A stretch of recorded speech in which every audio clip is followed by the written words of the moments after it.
Kama Sutra had been started in the early 60s and was known more for lighter music and bubblegum rock.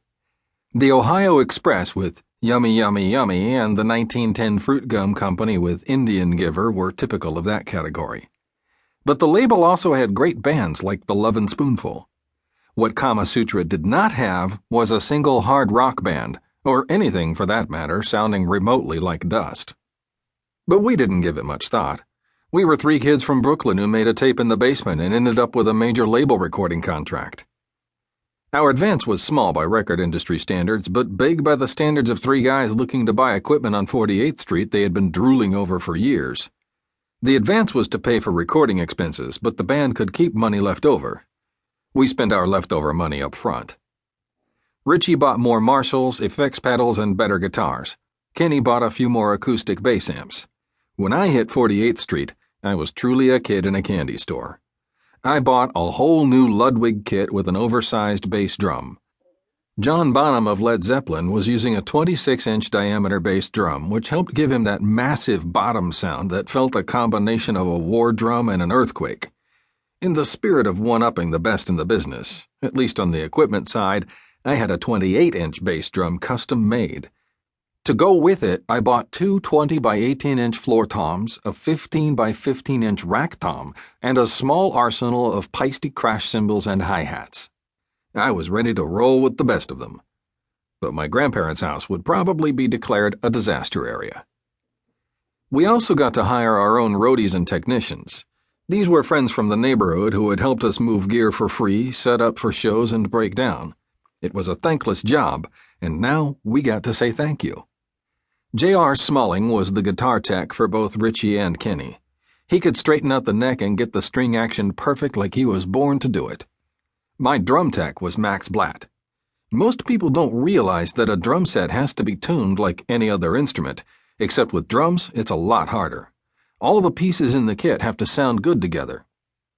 We started recording our first album in September 1970 in Bell Sound Studios at 237 West 54th Street in Manhattan.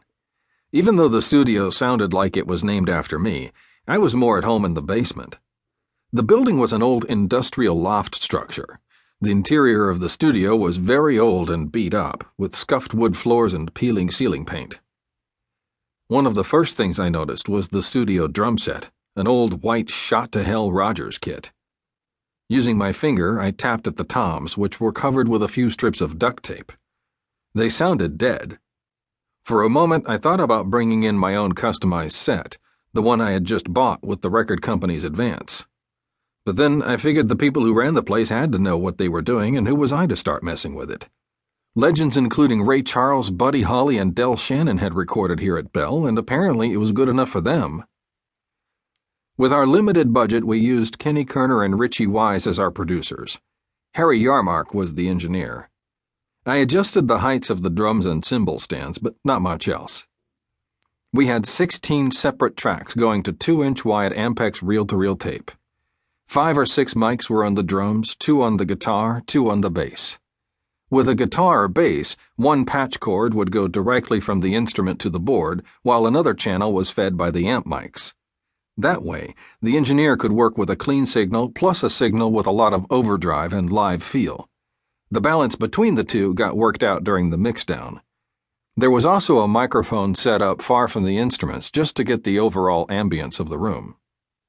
Right off the bat, Harry had a problem with Richie's and Kenny's volumes. Ray Charles and Buddy Holly never pumped out anything like that. Of course, I was used to going part deaf for an hour here and a day there, but Harry looked shell-shocked. He told us we had to turn it down. We weren't used to that, not in a club, not in the basement, and not even in the old apartment on Ditmas Avenue. We have to play loud, Richie explained. We're a hard rock band. Harry told us that we could push the volume later when we mixed the tracks, but that we couldn't have so much distortion on the original signal. The microphones just couldn't handle it, and we wouldn't be able to work with it later. There was some bickering back and forth, and we finally settled on a volume that was too soft for us and too loud for Harry. Things rolled along better once we actually started recording. All the rehearsing paid dividends. Given the 16 tracks, we could have afforded to make mistakes, but we didn't make many.